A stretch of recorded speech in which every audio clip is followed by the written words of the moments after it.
আসসালামু আলাইকুম দর্শক, আমি সাইফুল স্টেটে আপনাদের সকলকে আমন্ত্রণ।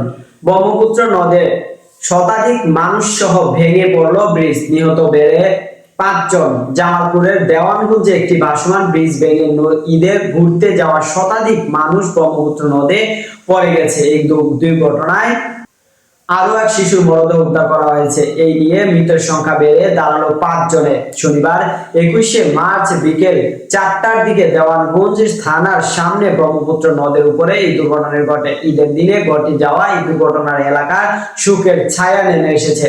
নিহতরা হলেন ডাকাতিয়াপাড়া গ্রামের জয়নাল মিয়ার 10 বছর বয়সী সন্তান মায়ামণি, জালুচর এলাকার শের আলীর 6 বছর বয়সী ছেলে আব্দুল মোতালিব এবং তার 12 বছর বয়সী মেয়ে খাদিজা, বেলতুলে এলাকার হাবিবুল্লাহর 14 বছর বয়সী ছেলে আবির হোসেন এবং বালুগ্রাম জয়নালের ছেলে হাফেজ মিহার।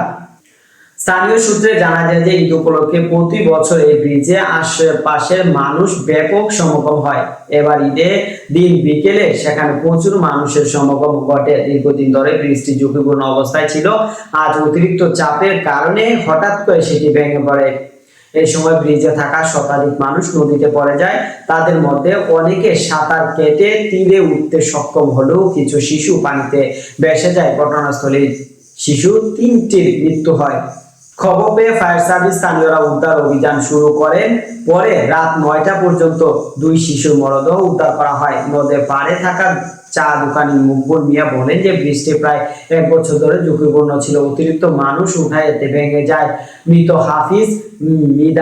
হাফিজ মিয়াদের চাচা রফিকুল ইসলাম বলেন যে আমার ভাতিজা মাদ্রাসায় পড়াশোনা করত, ঈদের ছুটিতে বেড়াতে এসে এভাবে মারা যাবে ভাবি ভালো থাকলে এই দুর্ঘটনাটি ঘটতো না।